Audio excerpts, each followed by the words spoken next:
Welcome to Friday Takeaway. This week we are looking at two fashion retailers, Bonia and Padini. But before we get into that, the G20 summit has come and gone, and the only thing that's come out of it is confusion. Trump and Xi met over dinner in Argentina and apparently promised to hit the pause button on the US-China trade war. But nobody knows what exactly went down during dinner. Both countries have issued contradictory statements, and even the White House and the US President don't seem to be on the same page. That confusion has, however, turned into alarm.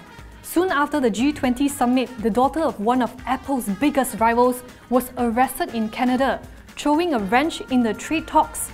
We are talking about Huawei CFO Sabrina Mingwan-Zhou, who is also the daughter of Huawei's founder. This was reportedly done at the request of the US government because she allegedly violated sanctions on Iran. China obviously did not take this well, with government mouthpiece The Global Times accusing the US of trying to destroy the reputation of a Chinese tech titan. Back home, a manhunt has been launched for Jolo and Co., who have been charged in absentia for money laundering totaling $1.17 billion US. The others are former 1MDB directors Casey Tang, Terence Gay, and Jasmine Lu and Lowe's associate Eric Tan. Lowe has of course maintained his innocence. Tabung Haji is still in the spotlight.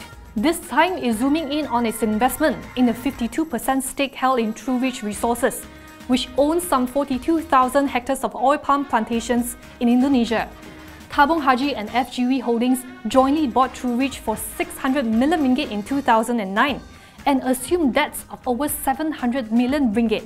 The plantation group had been making losses for at least the last 5 years to 2016.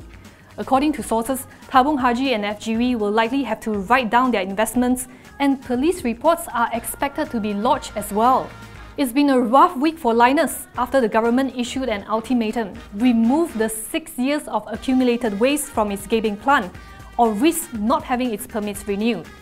CLSA has reportedly estimated that it would cost 60 million Aussie dollars to transport the waste back to Australia, though insurance would cover 46 million of that. It also estimates that it would take about 3.5 years to ship everything over. Linus says it's considering legal action against the government. But Putrajaya's response? Bring it on! In this week's This or That, we take a look at the consumer sector, in particular fashion retailers Padini Holdings and Bonia Corporation. Both announced poor first quarter results last week, despite the 3-month tax holiday. This was because consumer spending was mainly focused on big-ticket items. And now with the SST in force, will there really be no joy during this festive season? Padini started as a garment maker and retailer since more than 40 years ago. It now carries 10 brands, including Padini, Sid, P&Co, Vinci and Brands Outlet, which are retailed in 330 freestanding stores, franchise outlets and counters in Malaysia and worldwide. It is also involved in operations related to cafe and investment property holding. The retailer saw a 42.4% slump in its first quarter net profit to about 18 million ringgit. Margins were squeezed thanks to a drop in gross profit margin and also a rise in staff costs and rental. And with the implementation of SST of 10% versus 6% GST previously, sales volume is expected to remain low. Kenanga says Padini's earnings momentum would be limited by the gestation periods for its Cambodian and Thailand operations, which are expected to incur higher startup costs. Not to forget that it will be under pressure if the ringgit weakens against major currencies. Meanwhile, according to RHB research, Padini's growth may have peaked following a stellar 3-year net profit CAGR of 31%. And it expects it to face challenges in sustaining the pace of growth. M Research isn't that upbeat either, but it believes it's not all doom and gloom for Padini. It points out that the first quarter is seasonally weaker, sequential earnings growth should be healthier, further buoyed by the company's plans to open 4 new stores in FY19. Domestic outlook remains unexciting, but it points out that consumer sentiment has improved in recent quarters. And a further improved consumer sentiment, especially of the B40 group, will bode well for Padini. Meanwhile, Pattini itself is confident of turning into another profitable period despite the challenging period. Pattini's shares have been hit pretty hard after its result was released last week. It has tumbled by over 20% since last Friday. Overall, major downgrades on the stock.